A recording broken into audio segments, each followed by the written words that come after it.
కేంద్ర మంత్రి కిషన్ రెడ్డి బీజేపీ జాతీయ ప్రధాన కార్యదర్శి బండి సంజయ్కి బహిరంగ లేఖ రాశారు. మంత్రి పొన్నం ప్రభాకర్ రిజర్వేషన్లు రద్దు చేసేందుకు బీజేపీ కుట్ర చేస్తుందని ఆరోపించారు.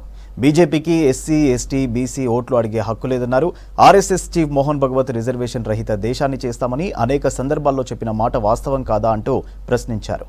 తెలంగాణ ప్రజల ఆకాంక్షలకు అనుగుణంగా కాంగ్రెస్ ప్రభుత్వం పనిచేస్తుందన్నారు పొన్నం ప్రభాకర్.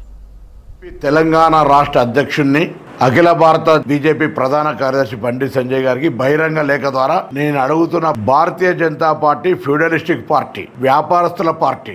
మీరు ఎప్పుడు కూడా పేద దళిత వర్గాలకు వ్యతిరేకంగా పనిచేస్తారు. మీరు గతంలో మండల కమిషన్ వచ్చినప్పుడు కమండలం పేరు మీద రిజర్వేషన్లకు వ్యతిరేకంగా పనిచేసిన పార్టీ. నేను ఇలా సూటిగా అడుగుతా ఉన్న బండి సంజయ్ గారు, కిషన్ రెడ్డి గారు, మీ పార్టీ రిజర్వేషన్లకు వ్యతిరేకంగా కానట్టయితే బీహార్లో కునగల సర్వే జరిపిన తర్వాత 60 రోజుల్లో ఆ ప్రభుత్వాన్ని కూలగొట్టిన మాట నిజం కాదా అని అడుగుతా ఉన్నాం. ఇవాళ మీరు సుప్రీంకోర్టులో కులగన సర్వేకి వ్యతిరేకంగా అఫిడవిట్ ఇచ్చిన మాట వాస్తవం కాదా అని అడుగుతా ఉన్నాం.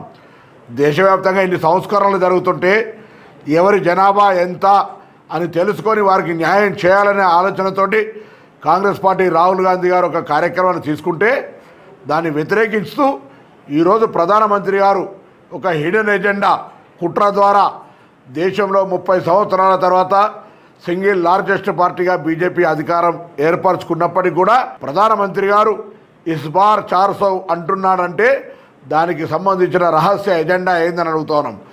రాజ్యాంగాన్ని మార్చడం, రిజర్వేషన్లు రద్దు చేయడం, ప్రజాస్వామ్యంలో నియంతగా వ్యవహరించాలనేటువంటి మాట నిజం కాదా అని అడుగుతూ ఉన్నాం. నిజమే కానట్టయితే మీరు ఈ తెలంగాణ రాష్ట్రంలో బలైన వర్గాల వాళ్ళని ముఖ్యమంత్రి చేస్తా అని చెప్పి ఇదే బండి సంజయ్ని అవినీతి ఆరోపణల మీద అధ్యక్ష పదవి తీసేసినారు. కనీసం శాసనసభ పక్ష నాయకుని కూడా బీసీగా నియమించలే.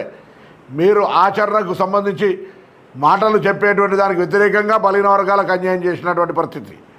ఈరోజు అడుగుతా ఉన్నాం, మీరు ఈ దేశంలో పేదలు బలైన వర్గాలంతా సంపద అయినటువంటి బిఎస్ఎన్ఎల్, పోర్టులు, ఎయిర్పోర్టులు, ఎల్ఐసి, అనేక రకమైన లక్షల కోట్ల ఆస్తుల్ని ఆదాని, అంబానీ లాంటి వ్యక్తులకు అప్పచెప్పిన మాట వాస్తవం కాదా అని అడుగుతా ఉన్నాం.